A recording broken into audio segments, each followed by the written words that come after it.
y a quelques mois, j'ai lancé une FAQ, une foire aux questions, ou flûte aux quiches, comme Ali Fantasy dit. Et j'ai demandé justement si vous avez des questions par rapport à moi qui vous chicotaient, donc des choses que vous vouliez savoir. Alors j'ai pris en note vos questions et j'y réponds à l'instant. J'ai dû faire un peu de ménage parce qu'il y a beaucoup de questions qui se répétaient. Et il y a 3 questions qui sont revenues le plus souvent. Je les mets toutes ensemble parce que c'est un peu le qu'est-ce que je fais dans la vie et pourquoi je suis sur YouTube et tout ça. Donc allons-y. La première c'est qu'est-ce que j'ai fait pour être experte en maquillage, donc à savoir est-ce que j'ai suivi un cours, est-ce que blablabla. Donc en fait j'ai suivi aucune formation. C'est une passion qui s'est développée et j'ai appris par essai-erreur du type que quand j'étudiais au cégep et à l'université, par exemple, j'étais en train d'étudier une journée de temps et là j'avais un 15 minutes que je me faisais une petite pause, ben là j'allais me maquiller un œil bleu. À la pause d'après, je faisais un œil vert. Donc je me suis tellement amusée à faire différents trucs, à essayer différentes couleurs et grâce à ma palette de 88 couleurs de Coastal Scents aussi, ça m'a aidé à découvrir ce qui me faisait bien, autant les couleurs que les formes et tout ça, les textures. Donc, il y a eu ça. Et aussi, j'ai lu des livres sur le sujet. Donc, j'avais d'ailleurs fait une vidéo sur mes livres préférés de maquillage. Je pourrais vous mettre le lien quelque part dans l'écran. Et en lien aussi avec YouTube. Donc, j'ai regardé beaucoup de vidéos, j'ai suivi beaucoup de blogs, tout ça. Donc, tout ça, je l'ai développé un peu par moi-même. Donc, j'ai pas de formation. Ensuite, beaucoup se demandent qu'est-ce que je fais comme travail ou comme étude. Donc, si vous me suivez sur Facebook, vous avez probablement fini par comprendre que je suis encore à l'université. Je suis actuellement en train de faire ma maîtrise, je suis en neuropsychologie. Donc en fait, je veux vous expliquer un peu ce que c'est la neuropsychologie, mais de façon vraiment vulgarisée, c'est un peu de comprendre comment le cerveau fonctionne en lien avec la psychologie, donc au niveau comportement, ce genre de choses-là, comment le cerveau fonctionne. Donc c'est ce dans quoi je fais ma maîtrise et je vais avoir terminé ma maîtrise dans quelques mois et par la suite je vais faire un certificat en enseignement postsecondaire. Mon but c'est d'enseigner au cégep en biologie. La biologie c'est mon dada, j'ai fait mon baccalauréat là-dedans. Donc j'adore les sciences, donc le maquillage c'est vraiment un complément directement pas lié, c'est un petit peu bizarre. Souvent les gens ils sont comme ben pourquoi est-ce que t'aimes le maquillage ou bref, souvent ça va comme pas ensemble ces choses-là.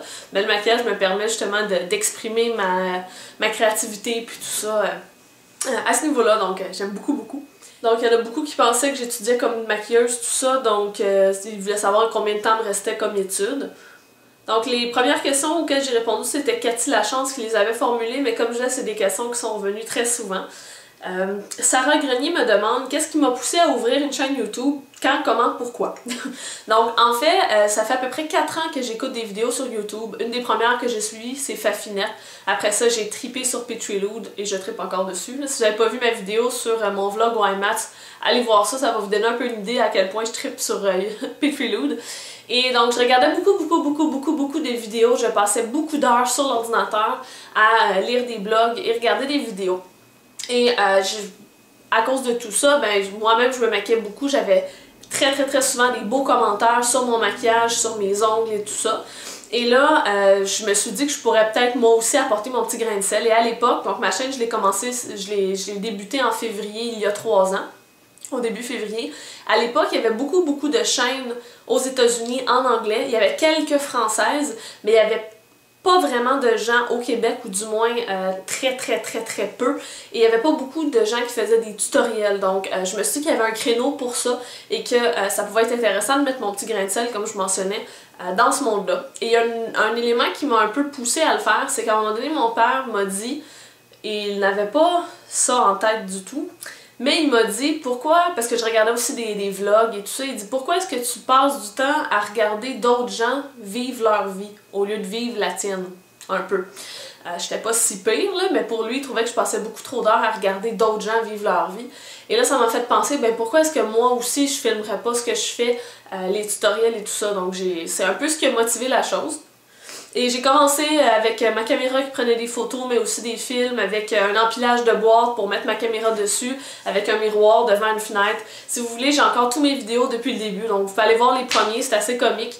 Mais encore là, on voit que j'avais un désir d'enseignement et, et tout ça. Et vous avez vraiment remarqué aussi que mon ancienne caméra, ça donnait l'impression que je parlais sur le bout de la langue. J'ai encore des remarques par rapport à ça sur mes anciennes vidéos. Mais bon, hein, moi je sais que c'est le matériel, donc... Donc Emma Dupuis me demande, le maquillage et le nail art sont-ils une passion? Oui, effectivement, c'est une passion qui est devenue un peu, entre guillemets, un emploi parce que je mets énormément beaucoup d'heures par semaine à m'occuper de ma chaîne YouTube, de ma page Facebook, de répondre à vos courriels.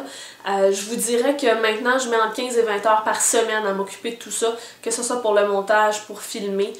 Donc c'est beaucoup de temps et donc voilà, vous savez tout. Elle me demande quel âge as-tu si c'est pas indiscret. C'est pas indiscret, j'ai 25 ans. Sia686 demande à quel âge est-ce que j'ai commencé à m'intéresser au maquillage. Je pense que j'ai commencé à me maquiller quand j'avais 16-17 ans, mais le vrai intérêt a commencé, je vous dirais, vers la fin du cégep. Donc quand j'avais 19 peut-être, début université plus. Donc Mimosa me demande, comptes-tu continuer ta chaîne ou cesser à la fin de tes études? Je compte la continuer. Je vois pas pourquoi je l'arrêterais. J'adore faire ma chaîne, j'adore interagir avec vous. Puis j'aime découvrir des nouveaux produits, partager tout ça. Donc je compte bien la continuer. À savoir comment est-ce que ça va se développer, ça c'est une autre histoire. Parce que l'emploi que je veux faire, donc être enseignante au cégep, si par exemple je prends pas de cours d'été, mais j'aurai beaucoup plus de temps. Puis j'aimerais pousser cette portion-là du côté enseignement du maquillage, j'adore le faire. Je me vois pas nécessairement dans la peau d'une maquilleuse, mais je me vois plutôt donner des cours de maquillage, ce genre de choses-là, avec des groupes, tout ça. Et elle me demande si j'aimerais joindre la carrière de mon domaine d'études à des activités professionnelles dans le domaine du maquillage. Donc bref, gérer les deux domaines d'emploi à la fois. Oui, c'est mon but, parce que le maquillage et tout ça est devenu plus qu'une passion. En fait, c'est énorme à quel point ça m'intéresse, donc je jongle encore entre les deux et je risque de jongler longtemps avec les deux encore. Donc Jomel me demande qu'est-ce qui m'a poussé à filmer et à mettre sur YouTube. Donc plus le côté courage de se mettre, de s'ouvrir aux gens, de mettre notre face sur internet. Et je vous dirais que au début c'est très intimidant. Faut dire que quand on filme, on est quand même tout seul devant une caméra. Donc là en ce moment, moi il y a personne, il y a une chaise, il y a un ordinateur, il y a une fenêtre. C'est comme je parle tout seul en ce moment. Quelqu'un qui passe dans le fond devant ma fenêtre peut se dire elle est folle, tu sais. Mais quand ça se met à grossir, entre guillemets, ou qu'il y a des gens qui suivent, ben là, on finit par voir les gens qu'il y a de l'autre côté, puis il y a un intérêt qui se crée, un déclic qui se crée. Et je pense que aussi, faut avoir une certaine confiance en soi, mais aussi une certaine confiance en les autres. Parce que oui, sur YouTube, il y a beaucoup de négatifs, mais l'attitude qu'on prend à l'écran et envers les autres va beaucoup influencer ce qu'on va recevoir là, comme feedback de leur part. Donc ça prend du courage, mais si on fait une bonne job entre guillemets, c'est plus difficile d'avoir du négatif, puis donc c'est de travailler fort puis d'aller avec du positif en fait. Je pense que ça aide de beaucoup. Donc Mélanie Croisetière me demande qu'est-ce qui t'inspire pour créer des looks. Ça peut être plein d'affaires. Ça peut être quelqu'un que je vois dans la rue, ça peut être une publicité, ça peut être un nouveau produit. Souvent les produits vont créer mon inspiration parce que je vais par exemple tomber sur un super beau lilas, un peu comme quand j'ai fait le tutoriel dernièrement avec du lilas. Et là le produit je le trouve tellement beau, je me dis crème, je vais le mettre en valeur, avec quoi est-ce que je peux l'agencer? Et c'est là que je vais créer un look. Donc souvent c'est des nouvelles textures, ce genre de choses là. Donc ça se fait pas mal tout seul, puis c'est aussi d'un désir de vouloir faire des formes différentes. Puis comme j'ai pas de formation en maquillage, souvent je vais créer quelque chose puis je me rends compte après que ça a un nom, que c'est une technique X. Par exemple, à un moment donné, j'avais fait un tutoriel avec foncé, pâle, comme au centre vraiment plus clair, c'était orangé, et refoncé au coin externe. Et là, quelqu'un m'écrit un commentaire « Ah oui, tu as fait un maquillage en tulipe ». Oui, j'en ai aucune idée, là. Je l'ai dit à la personne, oh, bah, je savais pas que ça s'appelait comme ça, tu sais, donc on vient, veut pas, il n'y a pas non plus 80 000 façons de se maquiller, à un moment donné, le placement des couleurs se répète, donc c'est vraiment de s'amuser avec les couleurs et tout ça. Donc voilà, longue réponse pour la question. Combien de temps est-ce que je mets pour faire une vidéo plus le montage? Donc ça dépend du type de vidéo. Une vidéo comme celle que je fais là en ce moment, ça demande pas beaucoup de montage et le filmer, c'est à peu près le même temps que ce que vous voyez justement en ligne. Je vais couper certaines sections, j'essaie de limiter ce genre de choses-là, mais ça permet, je vais aller en faire un là. Ça permet, ce genre de montage-là est pas si long. Donc normalement quand je fais une vidéo tutoriel, ce qui arrive c'est que je dois mettre des accélérés, des zooms, ce genre de choses là, donc c'est assez long. Filmer une vidéo, faut que je me prépare, faut que je fasse mon teint, je fais le premier œil et là je vais me filmer l'autre œil. Donc souvent un tutoriel qui va durer une dizaine de minutes, c'est à peu près 20-25 minutes de tournage. Et après ça, il y a le montage. Donc je vous dirais que tout dépendant la longueur et la complexité et le degré de montage de ce que je veux faire, j'essaie de faire des trucs de plus en plus cool là, au montage. Ça peut prendre entre 2 et 3 heures pour faire une vidéo. Des fois c'est beaucoup plus, des fois c'est beaucoup moins, ça dépend. Ensuite de ça, quand la vidéo est faite, l'exportation, bien que je puisse faire d'autres choses en même temps, l'exportation elle dure à peu près pour une vidéo qui dure 10 minutes, c'est à peu près 2 heures d'exportation. Et pour ensuite, une fois que la vidéo est exportée, donc elle a été transformée en film, je peux la transférer sur YouTube. Et le transfert de YouTube, j'ai calculé, c'est à peu près 10 fois le temps de la vidéo. 10 fois en nombre de minutes. Donc si c'est une vidéo de 12 minutes, ça va prendre... non, même plus que ça. Non, c'est énorme. Comme là, la vidéo que ouais, c'est ça. Non, 10 fois, c'est bon. Donc si c'est une vidéo qui dure 12 minutes, ça va prendre un petit peu plus que 120 minutes pour la transférer. Donc un autre 2 heures. Donc il y a tout ce délai-là. Donc pendant ça, comme je disais, je peux faire d'autres choses, mais il faut quand même que l'ordinateur soit ouvert, que je le check, que je vérifie pour être sûr que ça plante pas. Donc c'est à peu près ça pour répondre à la question.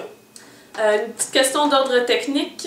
Quel est le logiciel que j'utilise pour le montage de mes vidéos? Compte tenu que ma caméra c'est une Sony, j'utilise le Movie Studio, de Sony, le Movie Studio Platinum 11. Il va bien, la seule chose c'est qu'il plante une fois de temps en temps, donc je vous le conseillerais peut-être pas. Mais si vous avez une caméra Sony, vous n'avez pas le choix parce que le type de fichier qui est utilisé ne peut pas être utilisé dans beaucoup d'autres logiciels de montage, sinon il faut convertir, puis là on perd la qualité HD. Pour la petite histoire. Donc là, j'ai des questions d'ordre un petit peu plus personnel, donc moins sur ma chaîne. La première question, c'est ça fait combien de temps que je suis avec mon copain? Ça va faire 9 ans au mois de mai. Donc ça fait très longtemps qu'on est ensemble. On a commencé à sortir ensemble quand on était en secondaire 4. Donc on est un vieux couple. Donc il y a Super KR 1982 qui me demande, parce que dernièrement je parle beaucoup du fait que je m'entraîne, elle me demande qu'est-ce que je fais comme sport, combien de fois par semaine. Je m'entraîne entre 3 et 5 fois par semaine, c'est souvent 4. Et je m'entraîne dans une salle de gym, tout simplement je vais faire du cardio, que ce soit de la course, d'elliptique, du vélo, entre une demi-heure et 1 heure. Et je vais faire de la musculation aux machines, donc ça peut être autant des exercices au sol que justement lever des poids et tout ça.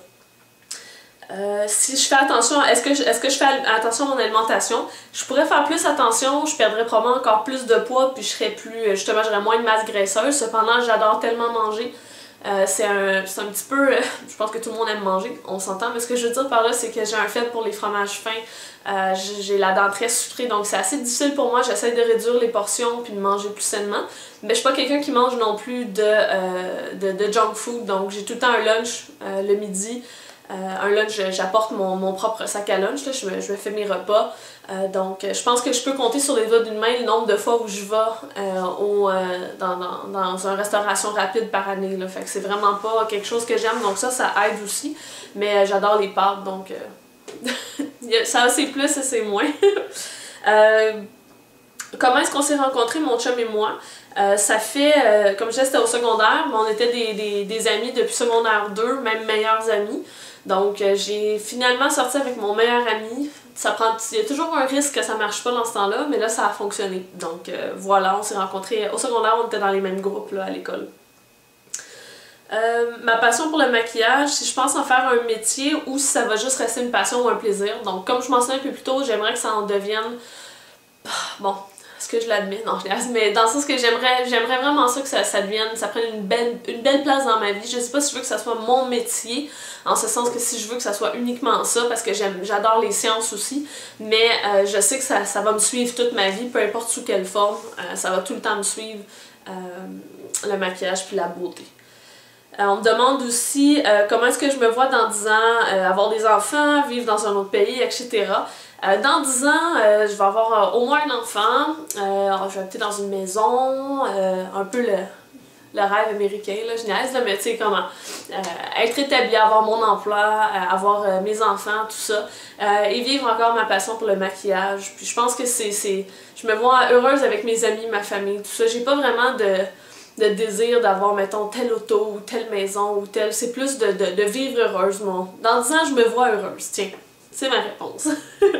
Milka712 me demande quels sont les produits que je vois sur d'autres chaînes de beauté et qui me font envie, mais qu'il m'est impossible d'acheter parce que c'est pas possible d'acheter ici ou via site web? C'est une excellente question. Je dirais qu'une marque que j'aimerais découvrir pour être capable de la voir en personne avant d'acheter, c'est Illamasqua. On a quelques vernis à ongles ici chez Sephora maintenant, mais la marque en tant que telle, un peu plus difficile. Je suis quelqu'un qui aime beaucoup toucher. Ça a l'air bizarre à dire de même, mais ce que je veux dire par là, c'est que j'aime beaucoup voir les produits, les swatcher, tout ça avant de les acheter. Donc je suis pas du tout une personne qui achète beaucoup en ligne, ce qui fait en sorte que je suis un peu bloquée pour beaucoup de compagnies. Mais c'est vraiment... donc je sais pas trop quelle compagnie. Il y aurait Sleek que j'aimerais beaucoup voir aussi. Sinon, il y a des vernis là, NUFO.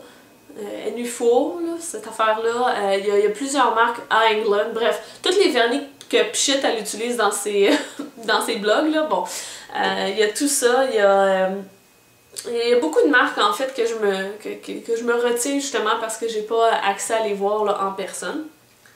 Est-ce que ça m'arrive de croiser dans la rue des filles puis de penser « Oh là là, ce maquillage-là ne lui va pas du tout ».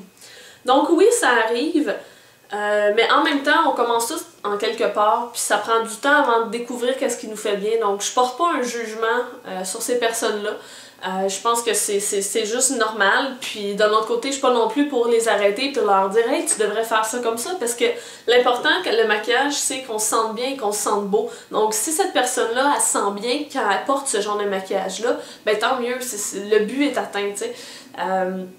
Donc des exemples de faux pas que je vois souvent, ça va être des gens qui vont avoir un gros maquillage des yeux mais que le teint est pas du tout fait ou presque pas. Parce que si on fait un gros maquillage des yeux, si on a des cernes et tout ça, c'est... Je veux dire, ça vole quasiment la vedette au maquillage. Donc c'est important de justement bien venir travailler le teint avant de faire un maquillage des yeux. Sinon, un autre faux pas que je vois souvent, c'est le fait de mettre une ligne foncée autour des lèvres. Mais ça va être davantage la génération au-dessus et même plus vieux. Mais ça encore là, ça a été une mode à une certaine époque, puis il y en a qui ont continué à le faire de cette façon-là. Donc c'est pas mal les faux pas que je vois. Il n'y a pas non plus... je veux dire, ça m'est jamais arrivé de faire comme « Oh mon Dieu! » Tu sais, je suis pas... Je remarque, mais je remarque pas aussi en même temps. Là. Ce que je remarque en tout cas, c'est que quand je suis dans le métro, je suis pas mal la seule à être maquillée dans mon wagon. Il y a pas beaucoup de monde qui se maquille dans le fond, hein? Surtout à l'université. Ah oui, elle me demande aussi, tu as l'air grande, combien mesures-tu? Je mesure 5 pieds 7. Donc je sais pas c'est combien en centimètres, vous pouvez aller chercher un convertisseur en ligne. Et elle me demande, on voit parfois des zooms qui te filment, ça m'a bien fait rigoler, parce qu'en fait c'est simplement du montage, donc c'est avec le logiciel que j'utilise, je suis capable de zoomer, donc je me mets toujours un petit peu plus loin et je zoome par la suite avec la caméra. Bon, puis la dernière question, c'est Amy LM qui me la pose. Pour du camping pendant un mois à 39 degrés Celsius, que prendrais-tu? Rien pantoute. Moi je traînerais pas de maquillage. Quand j'ai fait mon voyage avec mon copain en sac à dos en Italie, j'avais même pas amené de maquillage. Donc moi je traînerais rien, je traînerais un hydratant, un nettoyant, that's it. Je suis pas du genre, oui je me maquille, je fais des tutoriels, mais il y a des journées je me maquille pas, puis c'est pas, non, je traînerais pas de maquillage, trop de jobs, ça prend de l'espace pour rien, puis non. Donc sur ce, avec cette vidéo-là qui a été un petit peu beaucoup longue, dans laquelle je parle beaucoup, je vais vous laisser. Si jamais il y a d'autres questions qui vous viennent en tête, laissez-les en bas dans les commentaires. Je vais peut-être faire une deuxième édition d'une foire aux questions, sait-on jamais. N'oubliez pas aussi, quand vous me suivez sur Facebook, si vous voulez être au courant de tout ce que je poste, à côté du symbole j'aime en haut dans la page, il y a un petit symbole d'engrenage. Appuyez dessus et cliquez sur ajouter aux listes d'intérêt. Parce que Facebook ne publie aux gens qu'à 10% des gens les publications qu'on met, ce qui fait en sorte que vous recevez les choses une fois sur 10. Donc, si vous cliquez sur ajouter aux listes d'intérêt, vous allez tout le temps y avoir accès. Donc sur ça, je vous souhaite une bonne fin de journée, puis on va se voir dans la prochaine vidéo. Bye les filles!